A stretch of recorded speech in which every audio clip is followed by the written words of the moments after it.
Well, hello, DirtFish friends, and welcome to round 7 of this year's ARA, presented by DirtFish. It is the Ojibwe Rally.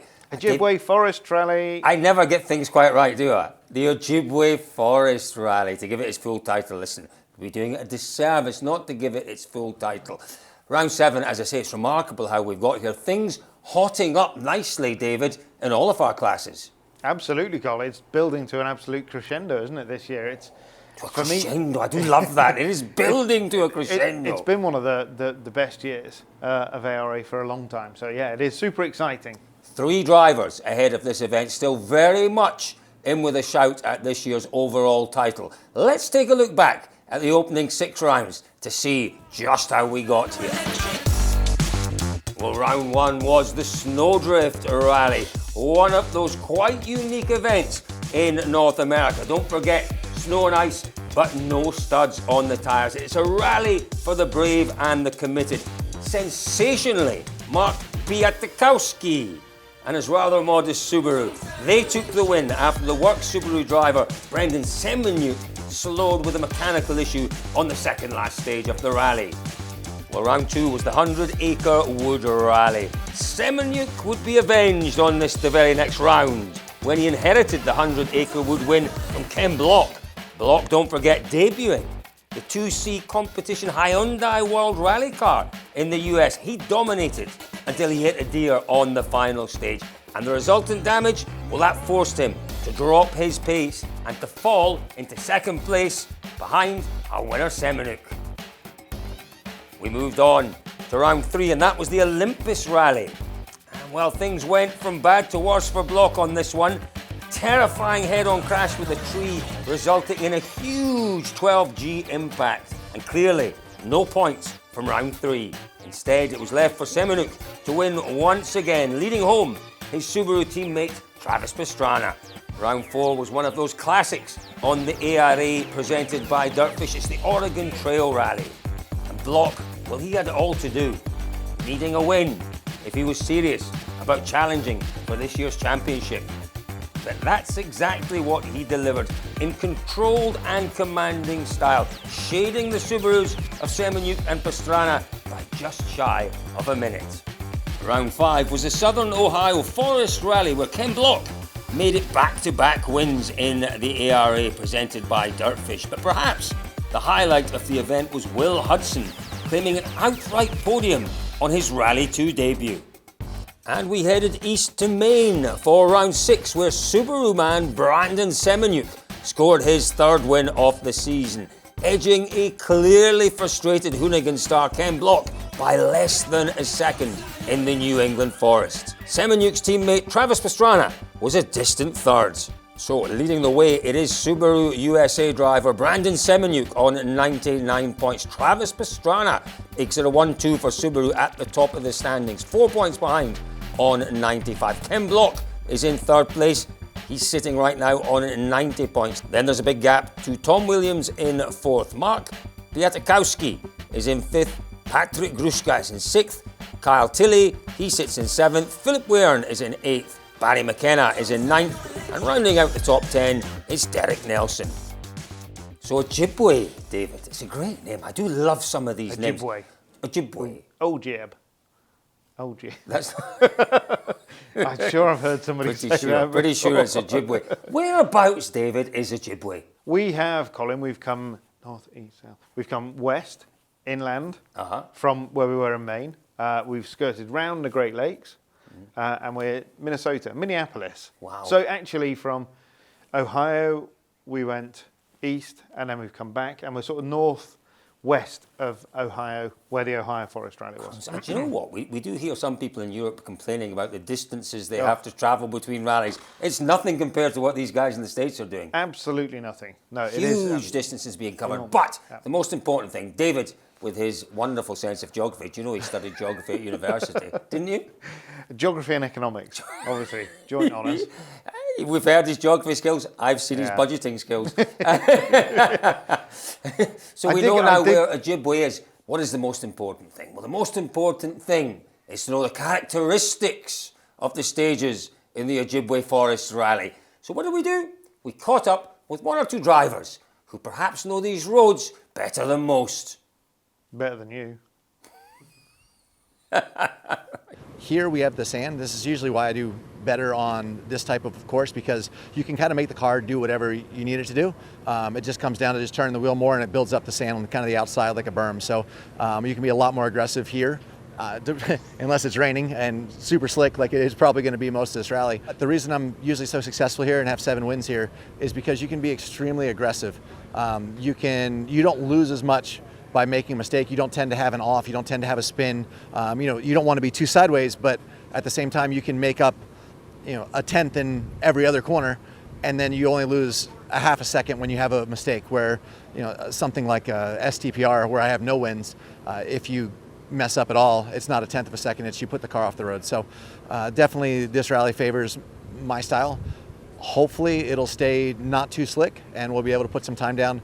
Unfortunately on the second passes, when it gets ruddier, I've never been quick. But luckily these stages are super long, so we have a lot of long stages to start the rally, and we come out swinging, so we'll see what happens. The stages are extremely sandy, and with double usage of stages, you're naturally going to get some few ruts. Obviously the weather's kind of not getting as bad as we thought it might do, but it still could be wet in the trees and stuff. So the first loop's going to be really important for the crews, but we're going to push quite hard and see where we end up. It's kind of hard, especially with the temperatures it is now. It's kind of 20 degrees, so it makes the tyre choice incredibly difficult. You might expect not what you expect, in the sense that you'll be pushing hard and you're leaning more on the tyre, trying to break through the sand. But obviously it's kind of a bit deceptive in the fact that once you create a rut, the line is in that rut, and the rut will help you go around the corner. But it's just kind of knowing how bad it's going to get, and what compounds go in it. If a soft tyre is better to go through the sand, or a hard tyre is better for stability. So it's something that's going to kind of be the ultimatum for the first loop of stages at least. Well, fascinating roads indeed. It's going to be a heck of a weekend, David. There's an awful lot riding on this weekend for an awful lot of drivers. That's really what happens when we get to the pointy end of a really tight competition. Yeah, this is it. Suddenly, everything tightens up a bit, doesn't it? You can't afford to have a bad one. You totally can't. And the roads, we talked about the weather coming in. There was some storms Wednesday, Thursday. These are quite sandy roads, as the boys have been saying. It's difficult. The road will be constantly evolving. And suddenly, like you said, everything is under, there's much more pressure brought on all of these guys. We've seen coming in for the previous round in New England, obviously Subaru had the new rear wing, which definitely would have given some better aero, some more rear grip. But they, one thing that you have to do is you've got to balance the car. Absolutely. And over some of those big jumps in New England, you could see the front of the Subaru lifting slightly, so they've added more aero to the front. It's a constant evolution of this car. They've understood that what Ken's got is a car that's absolutely crafted, and it's won at the highest level of rallying. So obviously there are changes to that car, but the aero on Ken's car is pretty similar to what they were running in WRC last year. Subaru are playing catch-up, and it's still, we had a big event at DirtFish, the big Northwest. A huge number of Subaru fans came to the property. Fantastic day. Some great images came out of that. Amazing. Some great videos. And go incredible. back and check on the website for the content from there. It was a great day. And Brandon Semenuk was there and spoke to us about exactly the sort of trials and tribulations from this season. And the one piece of narrative that is running through this, and neither Brandon or Travis really want to make a big deal of it, but it is still that issue of where is Ken's car at? Where is the Subaru at? For me, these guys, you look, Ken was in the same car last year as Pastrana, and they're still pretty close. The last interview, I talked a lot about the balance that we were trying to find with the added aero. And what's going on is we still had some room to literally grow at the front end and find a little more front end downforce. It's something we've never had to do before, but given the current state of the championship and the competition we're up against, we need to push everywhere. So we needed that front downforce, and we had a little bit of room to grow that front splitter out and down. So we took advantage of that, which is perfectly, within the rules, and it was just all about testing it from after that. A lot of this stuff we weren't doing originally with the aero, simply because A, we didn't need to previous years, and B, it is the sunset of this particular chassis. So putting effort into this chassis, which has 2 races left after this one, didn't make any sense financially. But because you know, that car is here in the States, and previously with Barry's car, it kind of became a little bit of an arms race, and it forced our hand a bit, and we have to take those steps to stay competitive and stay at the front of the field. Basically, we're pulling out all the stops. Subaru Rally Team USA, these guys are hungry. They want this win. This has been something that, you know, Subaru's not owned this championship, but definitely had a pretty good lock on it. And then McKenna came in, and now we got Ken Block in the Hyundai. So it's all out. It's been all out this entire year for sure, and I definitely think that it'll help.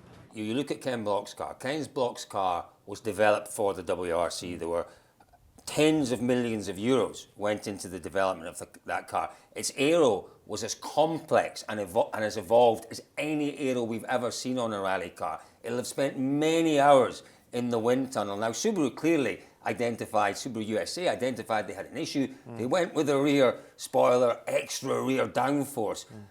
But they don't have the luxury of many, many hours of testing in your wind tunnels of huge budgets. So, yeah, you're right. You know, they have to kind of, they're almost learning rally by rally, aren't they? And it's responding. I'm not sure they're learning because, you know, don't forget Subaru has a great pedigree and a great history in American rallying. They know these roads. Well, they do. You know, they've got so much data. But what Ken's car's done is it's raised the bar. Absolutely. And it's forced them to look in other areas where, you know, for years when David Higgins was winning the championship year on year, they didn't really need to do a lot to the car. No, absolutely. The car was good enough as it was to win. Yep. Well, do you know what? It really does look fantastic for this weekend. As David said, what really is making things a little bit spicy ahead of this one is the weather. Some really serious thunderstorms out there. What happens when you get thunderstorms on these types of roads, David? Very quickly, what happens? Two things. Let's see if you get them both right. The roads flood and you get ruts. You get ruts, you get washaways, don't Yeah. you? The washaways can appear. You know, the big thing with rain like this is how the road can change as well, quickly between recce and between the actual stages running. And then progressively competitor by competitor. You want to be first on a road. Generally, the thinking is that on a wet gravel round, you want to be at the front. Yeah. But, you know, we've seen that changes dramatically in terms of the type of gravel, the nature of gravel. But How I much think, standing water there is. If you're at the front, sometimes you're clearing the standing water. exactly. But equally, if you're further back on a wet, sandy road, you're going to get ruts. You're going to get ruts. You could get again, really claggy great mud word. in places almost. Great word. But, is it Scottish? I think it might be. Apologies if it is. But as much as the boys have argued about, oh, your car's better than our car, you'll always get this where you're in a better position because you haven't got that, and you're in a better position. We saw it, you know, in where were we last? In New England, in the dust. Yeah.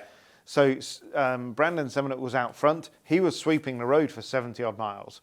So he was handicapped by that. But then equally, further back you were getting more and more dust. It's 6 2/3, Colin. It is 6 2/3, and it's an argument we'll save for another day because it's an argument that there is no answer to. You know, we've seen it in the World Rally Championship for years and years and years now. How do you decide road position? It's, you know, it's one that, well, maybe one day we'll have a chat with Seb Ogier about it because he's always got good views about those things, hasn't he? Yeah, very interesting views. So, big week ahead, folks. We have 17 stages. Friday, Saturday, split between the two. Opening day is the longer day. 100, well, in total, just over 100 kilometres, 90 or so kilometres on the second day. That's 120 miles in total. It was an interesting opening day. Let's see how things went. So here we go then. A total of 43 cars left service heading to the opening stages on a very damp, well, some might even say sodden opening morning. Into stage one then, and Travis Pastrana was fastest from get-go and took an incredible 9 seconds out of Block and Semenuk. And that was after just a few hours earlier rating his form as off-pace this season. Well, if that's off-pace, then his rivals better watch out. Into SS2, and it's Block who hits back, but Semenuk looks to be the man off pace, dropping nearly 20 seconds to Block's scratch time with a puncture hindering his progress. But the real drama in SS2, that was the scary incident for Patrick Gruska in his Mitsubishi Mirage. Thankfully, Patrick and co-driver Florian Barrel managed to contain the fire before things got, well, too out of control. Other noticeable incidents in SS2, Well, LN4 category leader Phil Wern retired in the stage, and two-wheel drive category leader Mika Nicholson didn't even make it into the second stage of the day. As the crews headed into the lunchtime service on day one, Pastrana held on to a slim lead, 6 seconds, the margin between him and the chasing Hoonigan Ken Block. Semenuk found himself a further 24 seconds behind Block, having picked up that puncture early on in the loop. In the limited four-wheel drive class, the battle between Texas Dave and Klim Fedoff, that's looking tasty. Only 13 seconds separating them after 30 miles of testing stages. Seamus Burke and Michael Hooper, the two battling for two-wheel drive honours after 4 stages. Burke currently leads the class, but Hooper 20 seconds back and staying close to Burke's pace on most stages. So back out then for the afternoon loop. And it wasn't long until the demanding roads of the Ojibwe forests bared their teeth. Ken Block picking up a puncture that cost him 11 seconds on SS5. That saw Pastrana stretching his lead to over 17 seconds. You know what? That only motivated Block and Gelsomino to push their I-20 WRC to the max through the remaining stages, winning all 3 and closing the gap to Pastrana to just 5.5 seconds at the end of the day. Brandon Semenuk's woes, well, they continued in the afternoon. He finished the day 2 minutes, 24 seconds off the lead. This is what his co-driver Keaton Williams had to say about their troubles. The feeling wasn't great from the get-go. We had a puncture on the first loop of stages, but it was okay. You know, these things happen in rallying. And then we come back into service, made a few setup changes, just try and improve our kind of feel in the car. And on the fifth stage, we hit something on the left-hand side in a rut, just inevitable. Like, it just took us in. Brandon could literally do nothing. So we punctured the wheel, and then it kind of threw us to the right-hand side where we clipped. Must have been a low branch, like just enough to break the hinges on the rear wing. So then we're just managing that issue of trying to hold it all together. But challenging day. But we're still third. We're still here for points. We have to be smart to win this championship, so we're just going to keep going and see what tomorrow brings. Yeah, tough day for Keaton Williams and Brandon Semenuk. But what about Travis Pastrana? Well, we caught up with him to hear what he had to say at the end of the opening leg. That's first time in leading after day one, in over a year. So definitely excited about that. We came out swinging. Everyone kind of usually feels out the first stage, and we knew that was going to be a good one for us. I've done that stage. This is my 14th time doing it. Put down a good one, but Ken's we start out with a 9-second lead, and we have a 5-second lead now after a bunch more stages. Lost a bunch of stages by less than a second. So we're in the hunt. These guys are doing a great job. We learned a little bit about the front splitter, and just happy to be going in tomorrow in the hunt with a good chance, and we have to win this one. So we'll just keep fighting. And what about Ken Block? Well, as always, he's fairly upbeat. Okay, well, this afternoon we had 4 more stages, and it was quite a battle.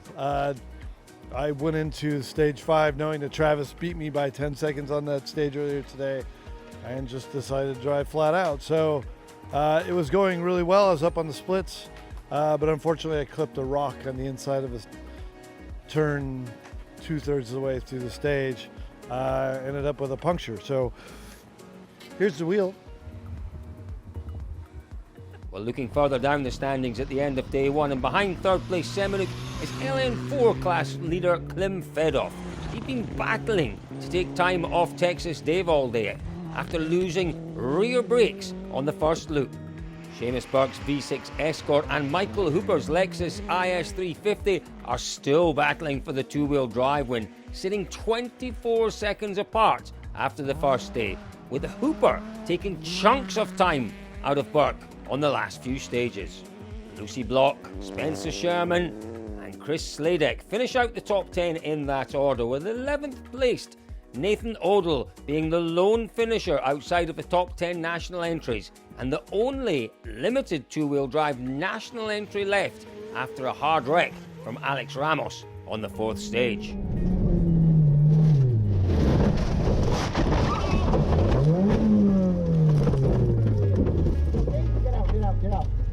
And what about Patrick Gruszka after that scary fire? Well, his service crew did an amazing job to repair that car, and he's back out racing under Super Rally regulations. Overall, the story of the rally so far, well, that's attrition. Just 30 of our 45 entries finishing without a retirement on day one. Wow, well, we expected things to be a little bit spicy out there on the opening day, and they certainly were. But David, at the end of the day, I think we expected Pastrana to be leading because he is the man that's won this event 7 times in the past.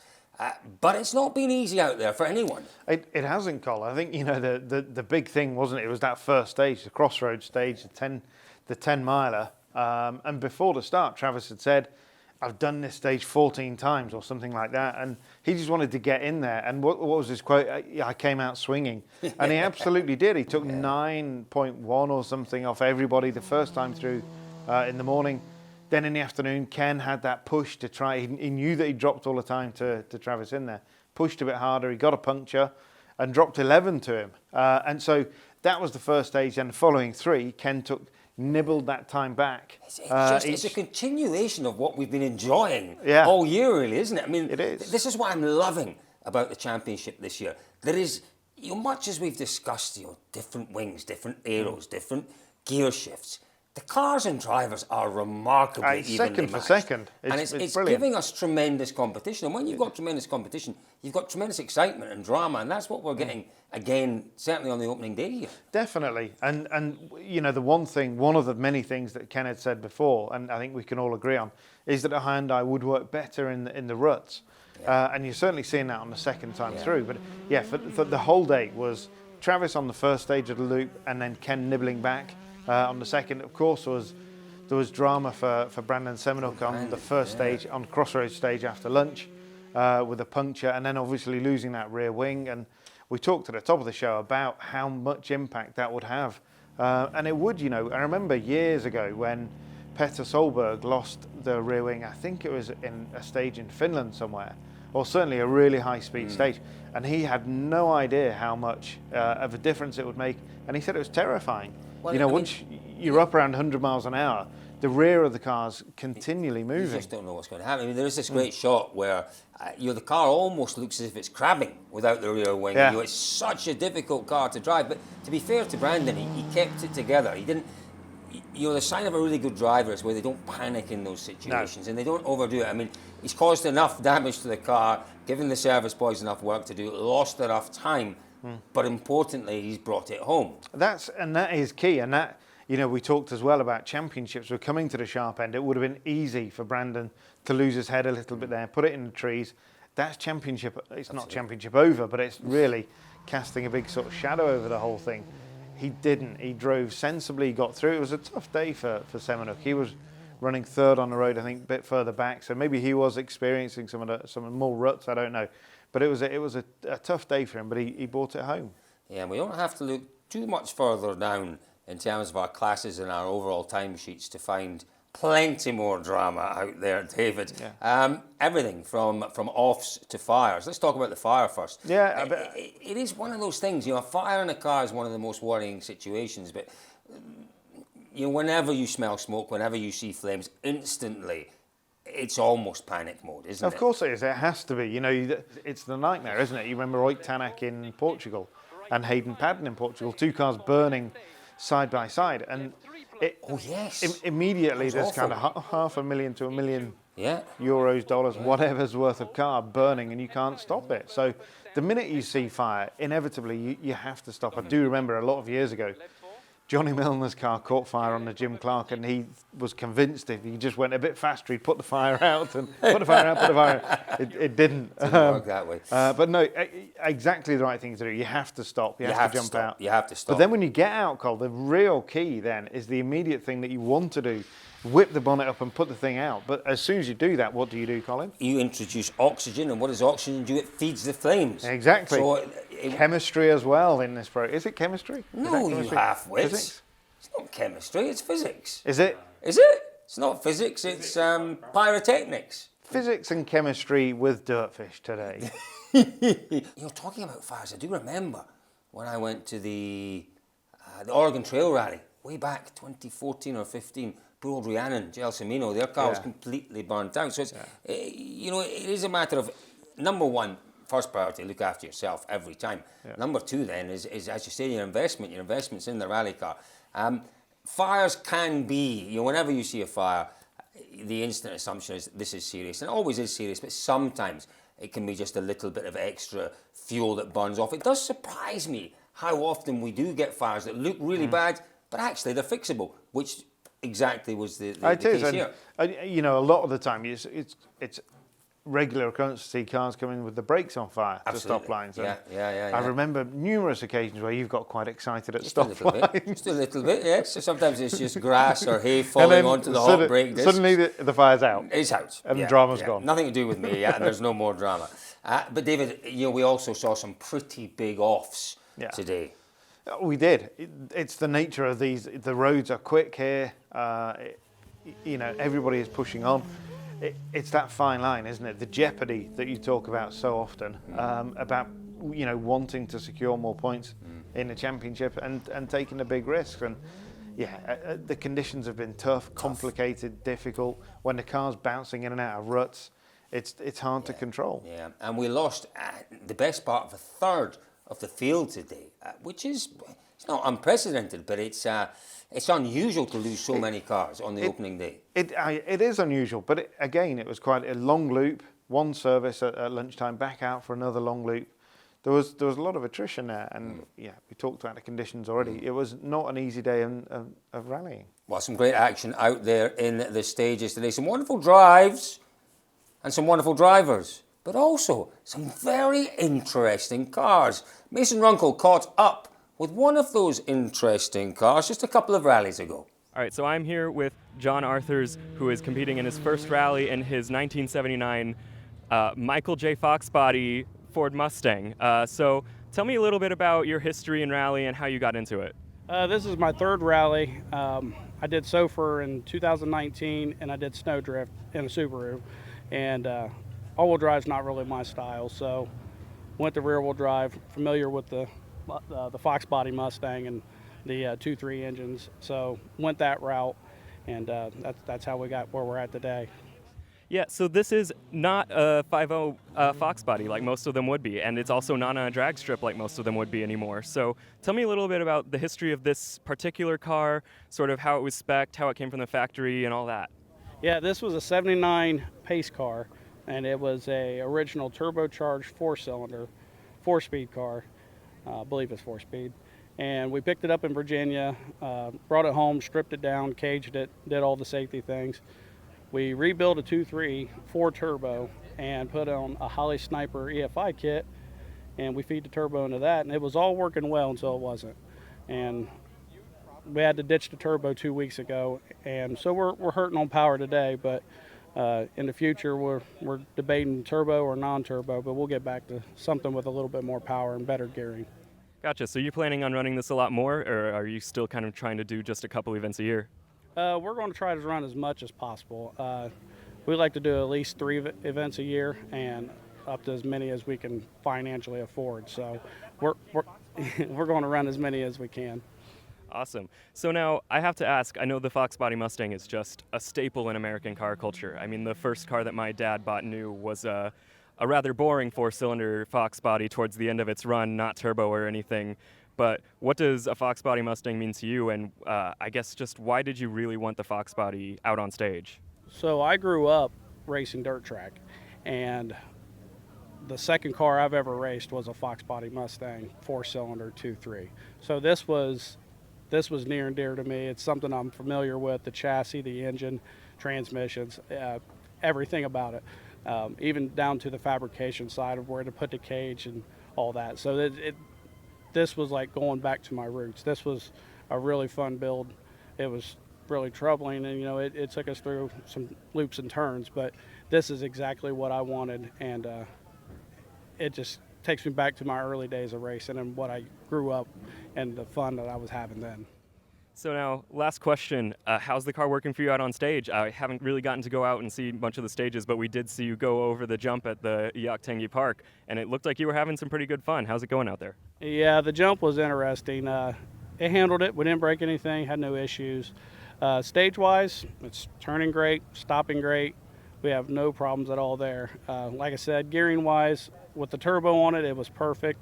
But after the turbo, we're hurting for the power. And if we would have had a little more testing, we would have geared it up properly. We got room for improvement. So on stage, it's pretty good. Just we're lacking power and gearing, but we'll get it back.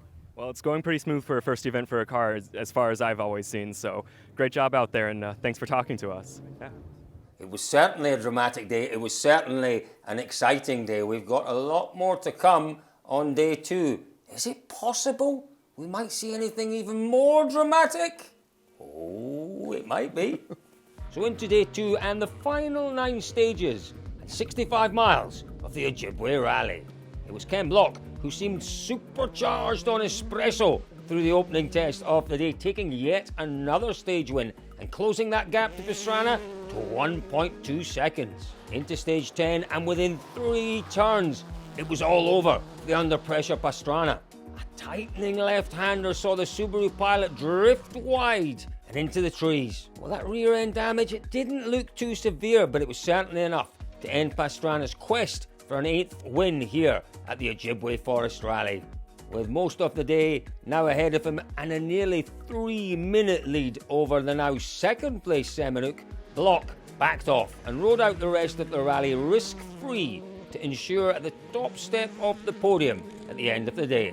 This is what Ken had to say as he reignites his championship challenge. I feel like I won the crapshoot here somehow. It definitely didn't start off that great, but ended better than I expected. So really needed this for the championship battle. I really wanted to win New England because I knew that rally so well. And I knew that winning that would have put me in a better position to win the championship. But having the win here made up for that. Unfortunately, Brandon got second here, so now we're really tight in the points for the overall. But hey, it makes it a good battle for the rest of the year. We have 2 events left, and this is setting up to be kind of a gnarly finish, as you might say. But today went really well. I mean, basically, we just put pressure on Travis on the first stage, and unfortunately, he went off on the second stage, and that's rally. And we had kind of an easy going for the rest of the day, and was able to come home with a win. And Brandon Semenuk, well, he was happy with second after a very difficult weekend. It was a tough weekend for us again. Basically from stage 1, just never really got our chance to push on, and just kind of nurse some car damage throughout the first day, and yeah, never really got a chance to have this clean stage and battle with those guys. So tried to enjoy it, but it's hard to enjoy it when you're not in the fight. And then day 2, obviously, not fighting with the guys up front, so taking it a bit easy and just thinking about the power stage. Going into the next couple events, I haven't done either. So I knew starting this year that those weren't going to be my strongest events. Granted, Ken and Travis haven't done those events in a few years. They have done those events a lot. They're familiar with how the rallies are organized and the areas and the surfaces and everything like that, and they've got past in-car to go off of. So I've got basically nothing, and yeah, it'll be tricky, but obviously we're gonna try. We got nothing to lose at this point. Texas Dave Karapetian finished 3rd overall after an off for his nearest rival, Klim Fedoff, ended his rally early. Karapetian told DirtFish it's been a challenging weekend right from the start. Well, it's been long, the sun is setting, and I'm exhausted, and John is tired of listening to me talk, and I'm tired of listening to him talk, so it must have been a good one. It's been a challenging weekend from the get-go. We've been battling some overheating issues in the car all season, so we took New England Forest off and did a ton of work on the car. Came in feeling really strong. First loop of stages yesterday was great. Second loop of stages, things started getting ugly again, and then today has just been nursing the car all day. So we were being completely transparent with Klim. Every stage we're like, hey, this is what we're doing. This is what you should do if you want to beat us. And he was doing it. He was working his way up through. He had a puncture early in the day, though, that cost him a little bit of time. And then going into the last of the real stages before we came here to the spectator stages, he knew that he had a lot of work to do going into that last stage, and he only made it 3 or 4 corners in. Same corner that Travis crashed on earlier in the day. And then we slid wide on the same corner, nudged him, basically like tapped his car while he was sitting rolled in the car, and then we hopped out, we pulled off the side, hopped out, ran back over, and they were stuck in the car. So we peeled the windscreen back, bear hugged, extricated those dudes from the car. They're all good, and we continued on. But we've been putting a gallon of coolant in the car every stage. Like, it's been no shortage of drama. So we're just stoked to be here. And you know, I'm super obviously heartbroken to see Trav out of the rally, but we're stoked to be representing Black Rifle on the overall podium. 4th and 5th overall went to 1st and 2nd in the two-wheel drive class. Seamus Burke and Martin Brady keeping their lead over Michael Hooper and Claudia Barbara. Lucy Block with DirtFish's Michelle Miller in the co-driver's seat were able to pull off a 6th place overall in their Fiesta Rally 3. And Spencer Sherman and Boyd Smith took 7th behind them. Sladek took 8th, and the father and son duo of Nathan and Elliot Odell took 9th. And they, would you believe it, were the final finishers outside of our super rallyists. Yep, I might have just made that term up. 10th spot went to the battling Pat Grushka. After that fire on SS2 meant he completed the rally under Super Rally as a super rallyist. But perhaps this day will be best remembered for the watery off from Mark Williams and Steve Harrell. Steve talked us through exactly what happened. So he hit the water and my hand immediately went to the door release, and just like they say in every show or video or whatever, it wouldn't open because of the pressure difference with the water. So I immediately went to the window switch, and fortunately the electrics were still working, so the window went down. Mark said he couldn't get his door open, so I told him to do the same. And once I had a way out established, I took a moment to see, the speed the car was sinking at, and I realized I had time to do a few things. So grabbed the phone and camera, turned off the main power of the car, and set on the rally safe that we were okay, so that the stage wouldn't get stopped, and then it was out the window. Oh my goodness me. Well, we didn't really think that day 2 could be any more dramatic than day 1, but... You did. I love you think a bit every of day drama. can be more dramatic. Oh, I tell you what, I can. The dropping of a feather, I can turn into drama. Before we start talking about that wonderful win here for Ken Block, let's discuss first that incredibly frightening but very dramatic moment for Mark Williams and Steve Harrell in their Subaru. David, goodness me, we've seen it before, but that's scary, isn't it?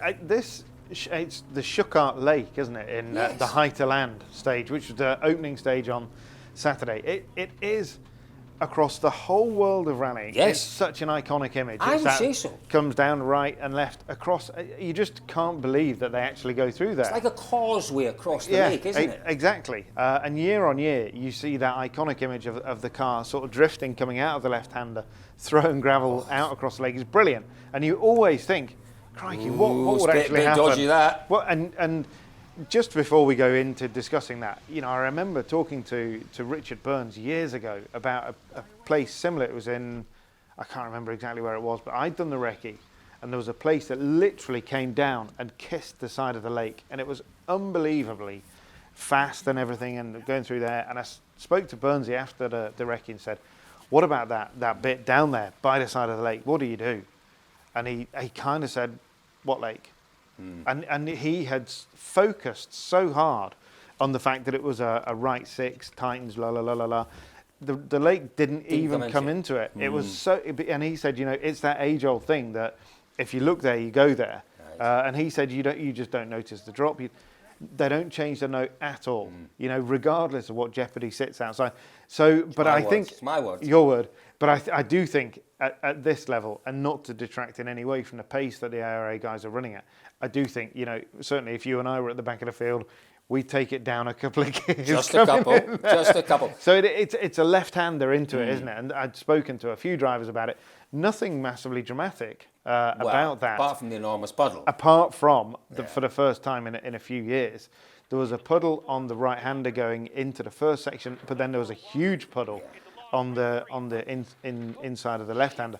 And what do we call it? We don't call it aquaplaning, we call it hydroplaning. Hydroplaning, and that's exactly what happened. He did. He hydroplaned. What's interesting, listen, we've got an interview with Steve Harrell, the co-driver, which we'll play to you very shortly, but David and I we'll just discuss one or two things first because we like to, don't we? We do. What I find interesting, and it would be interesting to talk to Mark about this, we've seen it before, that the worst thing to do in that situation is to try and force the car around the corner, unbalance the car and roll into the lake. Yeah, but he tried to do that, hadn't he? Put quite a lot of lock on. I do wonder whether he then thought, no, this isn't going the right way. Because you look at the external shots, he went straight into the lake. Yeah, no, I think that was just understeer. We've probably understeer. But we've seen it before, and I remember in particular a couple of incidents. One was particularly with Manfred Stoll in Germany. Yeah. Lots of tight hairpins were on the banks of the River Mosel. Very, very steep, in amongst the vineyards. Hairpins coming down towards the river. Really steep drop off. And Manfred came into one of the hairpins way, way too fast. And the minute he missed the apex, he thought, actually, I'm not going to get round this corner. Rather than forcing it and risking rolling all the way down, straightened the wheel and went straight off the edge, and he flew for maybe 60, 70 metres before he hit the ground, but he was okay. And I remember seeing it with a driver in Japan as well, coming to a T-junction down a very fast section, knowing he couldn't get to the right, he went straight over the edge. There's an incredible instinct for this that drivers have. The presence of mind to know in that split second, open the lock and just go straight. Incredible stuff indeed. And David, do you know what? There were some amazing images. Thankfully, we can talk about this because everyone was okay and the car was reasonably okay. But we got some amazing images from that crash. And to be honest with you, from the whole rally. Oh, he did. And thanks to Josh Sakura, our photographer, videographer, who did an absolutely blinding job and had the presence of mind to use the crashed car as a tripod. So thank you very much all round for that. It was great. But that car going into a lake, I do think that the drivers, if I was driving that stage, you would want to know the depth of that lake. Because everything we talked about before, you don't change your notes, you know, if it's the deepest lake in the world, you are still going to take a little bit. And do you know what the other thing is? They were so relaxed, weren't they, going in there? Relaxed. You know, he took his gloves off, he took his helmet off, he took his GoPro down, everything. And but it was just great news that they came out unscathed, because like you say, if they'd gone off sideways, you know, you can roll into that. It's a very, very different story set of circumstances. So yeah, you know, drama and excitement aplenty for Mark and for Steve. Let's talk then, David, about the results here and the overall result, particularly that battle at the top of this rally, which then obviously has big implications for the fight at the top of the ARA presented by DirtFish. A great win for Ken Block, and a really, really timely win for him. A great win, and it's hard to say, wasn't it? Well, the gap was a couple of seconds or something when Travis had his accident. Would he have had him? You've got to say it was looking that way. Ken was reeling him in. It's a shame, you know. I really wanted. Travis has won this event 7 times. You know, everybody loves Travis Pastrana. Everybody loves Rhiannon Gelsomino. It would have been fabulous to see them take the win. But especially, it would have been win number 8 for Travis here. Tell me, so Travis won this event. This is a bit of a test of your Ojibwe Forest Rally. I think Travis won in 06 for the first time. First time in 06. Who won it in 05? I was hoping he was going to ask me when Travis won it first, because I knew it was 06. But who won it in 05? I'm going to take a guess and say in 05. I will pay you £5 if you get this right. Okay. $5. I'm going to say it wasn't one of the Higginses, because that was the later No. on. I am going to say, I'll tell you who I think it was in 05. I think it was Antoine Lestage. Incorrect. It was Stig Blomqvist. There you go. Incredible. Wow. Often overlooked. Wow. Yeah, that is completely Former world overlooked. champion winning. So many implications. You say that Ken was reeling him in. Absolutely, he was reeling him in. But Ken drove the last 4 or 5 stages of the rally almost a gear or 2 down, didn't he? Because he had a massive gap. You do wonder if the pressure had been kept on with those clearly difficult and challenging conditions out there. Who knows what might have happened? I think it was really unfortunate to lose that fight at the top. I think it was, to take nothing away from Ken and his team. But you've got to say, they're getting more reliability out of that Hyundai than the Hyundai World Rally team did in the championship. Absolutely. And ultimately, Travis's departure has done Semenuk, his teammate, a favour. Would Semenuk had rather that maybe Pastrana stayed in the event and took points off Block? I don't know. Of course he would. Or at least, like you said, he could have kept the pressure on Ken. But for me, Ken is driving really, really well at the minute. Probably some of the best driving we've seen in his career. Well, it's not not so much. It certainly won't be the fastest we've seen Ken block. But it's the most consistent. Consistency. Yeah. That is the key. Yeah. That is absolutely the key to where Ken block is just now. Ken struggled to find consistency in the past. Do you know what? I think he struggled with where he's at, where his position is at in the past. He didn't struggle for consistency. What he struggled for, Cole, was consistent seat time. Because he was in a rally car, then he was doing Gymkhana, then he was doing this, then he was doing that. What he's got now is the ability to focus. And this, correct. You know, I've known Ken for quite a few years, and one thing that he's always said, just give me a consistent season. We saw in I think it was 11 or something, he did a lot of WRC rounds, and his speed really improved. He did. And this is what he's getting this year. He's actually focusing all of the effort on, or most of the effort on this program, and it's great. And that's showing. And not just that, but you know, him and Alex Gelsomino are working so hard on the notes. It's paying dividends. It really is. It really is paying dividends. So very bad luck for obviously Travis Pastrana. Brandon. Yeah, he quietly, still there or thereabouts. A difficult rally this time round, but he's still absolutely. He leads the championship. Leads the championship. Yeah. Leads, we've got it's 6 from 9, so we're into drop scores now. We're at round 7. Everything is still open for them. 2 rounds to go. For me, we talk about drives that can win the championship. Yes, you need your wins, but yes, you need to be there or thereabouts. That's where he was. Second. Absolutely. This could be the one that wins it for him. Let's just briefly have a quick look further down. Great to see Seamus Burke after that enormous crash. Where was that? It was 2 rallies ago. It was New England. And just you've got to absolutely pay tribute. Seamus Burke and Martin Brady, their whole team reshelled that car in next to no time. And it's one of the most incredible rally cars in the world of rallying. And it was fabulous to see that Mark II back out there and driving just so well. And sounds great. It looks great, doesn't it? Typically close fight with Michael Hooper and Alexis. In the end, it wasn't that close. Seamus was able to stretch his legs a bit and get away and into a brilliant 4th place. And what we haven't talked about, we skipped straight to 4th. We've missed Texas Dave.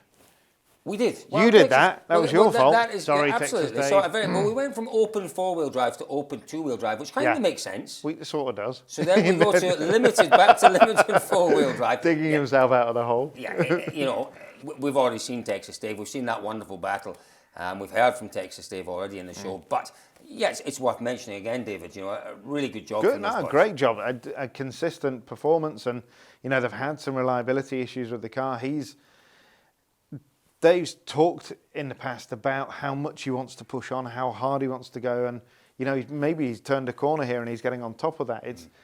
Everybody is still learning about this, and he's done a really solid job here. Well, we absolutely must, before we go any further, talk about 2 blocks in the top 6. 2 blocks Lucy in the top 6 overall with top. With DirtFish senior instructor Michelle Miller alongside calling the notes. That is an outstanding effort. And Dynasty or Dynasty? Dynasty. It's Remember a block where we dynasty, although we didn't have young block this time around. I'm sure we'll see her before. It could have been 3 blocks in the top 6. Could have been. The building blocks are being put in place for a dynasty. You've done amazingly well there, Colin. Because Lucy's Fiesta Rally 3 is an open class car, 2 blocks on the open 4-wheel drive podium. Just seriously, good job. And great. We've seen a step up again, incremental steps from Lucy Block.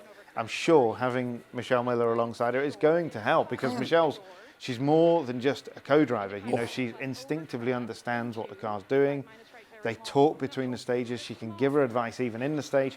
Actually, before we go any further, if you want the inside line from that Fiesta Rally 3, the Hoonigan Racing Fiesta Rally 3, look at dirtfish.com. Michelle Miller is now writing her own column from the event. I have to say, she wasn't keen. Michelle's not somebody who wants to see her own name up in lights, but we persuaded her. Job. She's done a fantastic job. It's a brilliant insight into what goes on. Do you know what I'm loving right now, David? The ARA is an absolute hotbed of diversity for rallying.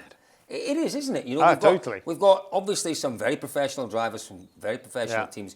We're seeing some fantastic women coming through in the sport, and we're seeing youngsters really getting into it and really trying to establish themselves. And the ARA gives these youngsters in particular the chance to do something and to get a little bit of recognition out there. It does. The sport's growing tremendously in America. And again, just a hot topic right now is the fact that DirtFish has partnered with the FAA to bring the FAA Rally Star scheme to North America. So if you're aged between 17 and 26, go to dirtfish.com and also FAARallyStar.com. Find out how you could, in 4 years' time, you could be in a WRC2 car fighting for the second tier of the World Rally Championship. It's a remarkable... If only I was 10 years younger, David. What was the top age limit? 26? If only I was 10 years younger. It is the most remarkable opportunity because you don't need a car. You don't need expensive or reasonably expensive safety equipment. You don't need access to the stages and the forests and the roads. All you need is a PlayStation. You need a PlayStation. So if that is you and you're sitting at home thinking, I fancy a little go at this, have a look again on dirtfish.com for all the details. It is a wonderful opportunity. And I have to say, this man sitting next to me has done a great job in pulling it all together because the FIA come up occasionally with schemes which you just go, wow. And this is one of them. And North America now has the opportunity to participate in what is a wonderful scheme, David. But absolutely, Cole. But going back to when I was in Ohio a couple of rounds ago, you absolutely walk around the Park Exposé area, and it's genuinely every single car has a story. They are absolutely fantastic, and we're spoiled a little bit in that we walk around the WRC service area, and you see your Rally 1 cars, your Rally 2 cars, and we know what we're going to get. You walk around the corner in any of these ARA rounds, you've got no idea what you're about to see, and it's just brilliant. I love it. I absolutely love it. Well, listen, it has been a wonderful round 7 of the ARA here at the Ojibwe Forest Rally. Let's just quickly remind ourselves of the top 10 at the end of the event. Many congratulations then to Ken Block and Alex Gelsomino taking the win here at the Ojibwe Forest Rally. Brandon Semenuk was in second. Texas Dave finished on the podium in third place. In fourth, it was the first of our two-wheel drive cars, Seamus Burke and Martin Brady. In fifth, Michael Hooper. In sixth, it was Lucy Block. What a result for Lucy and our very own Michelle Miller. In seventh, Spencer Sherman. In eighth, it was Chris Sladek. In ninth, Nathan Odie. And in 10th, in the wonderful Mitsubishi Mirage R5, the man who had the fire in the engine, it's Patrick Gruszka.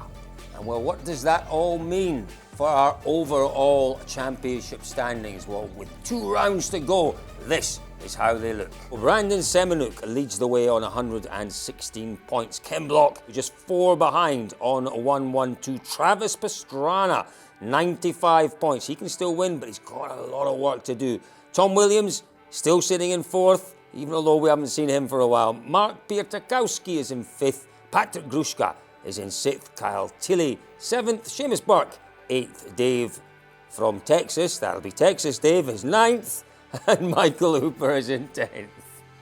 And finally, let's take a look at our regional top 10. Well, it really couldn't be much more exciting, much tighter at the top of the standings. 2 rounds to go, as we said. The next one on the weekend of the 16th and 17th of September is the STPR. We head to Pennsylvania for that one. I can't wait, David. Absolutely, I'm with you, Cole. STPR, you're not going to give it a go? Susquehannock Trial Performance Rally. That's a good try. Is it? That's a good try, David. We're heading to Susquehannock. Yeah. In Pennsylvania. Wellsboro, Pennsylvania. Wellsboro, Pennsylvania. Yeah. Thank you very much all for joining us here for round 7 of the ARA presented by DirtFish. We'll see you all at round 8.